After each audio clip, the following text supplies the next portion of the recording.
সকলো সময়তে নিজকে প্ৰশ্ন কৰিব কোনটো কৰা উচিত। যিবোৰ কাম কৰিলে এতিয়াই বা পিছলৈ উন্তাপ কৰিবলগীয়া হয় তেনেবোৰ কামৰ বিষয়ে সকলো সময়তে সচেতন হৈ থাকিব। সংঘৰ্ষ আৰু তিক্ততাৰ মাজত থকাতকৈ শান্তিৰ মাজত থকাটো সদায় অধিক বাঞ্ছনীয়। নিজৰ ওচৰ চুবুৰীয়াসকলক ভয় বা অবিশ্বাস কৰাতকৈ তেওঁলোকক বিশ্বাস কৰাটো বেছি ভাল। উত্তম বিধৰ মানুহে কেতিয়াও তৰ্কাতৰ্কি নকৰে। তেওঁ সদায় নিজৰ মতত দৃঢ় হৈ থাকে আৰু কাকো ফেপেৰি পাতি নধৰে।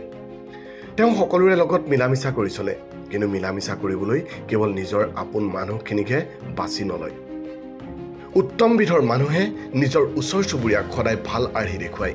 তেওঁ ওচৰ চুবুৰীয়াৰ অনুভূতিক সন্মান কৰি চলে আৰু তেওঁলোকৰ সম্পত্তিক কেতিয়াও লোভ বা ঈৰ্ষাৰ চকুৰে নাচায়। আন মানুহৰ প্ৰতি সহৃদয় মনোভাৱেই হ'ল সৎ সমাজ আৰু সৎ জীৱনৰ ঘাইভেটি। প্ৰত্যেক মানুহৰ প্ৰতি সদয় হ'ব। নিজৰ বন্ধুবৰ্গৰ মাজত সদায় আনন্দদায়ক আৰু বন্ধুত্বপূৰ্ণ হৈ থাকিব। সকলোৰে প্ৰতি উদাৰতা আৰু ন্যায় বিচাৰ দেখুৱাব। কিন্তু আটাইতকৈ ডাঙৰ কথাটো হ'ল আনে আপোনাৰ প্ৰতি যেনেধৰণৰ আচৰণ দেখুওৱাটো আপুনি বিচাৰে, আনৰ প্ৰতিও আপুনি তেনেধৰণৰ আচৰণেই কৰিব লাগিব।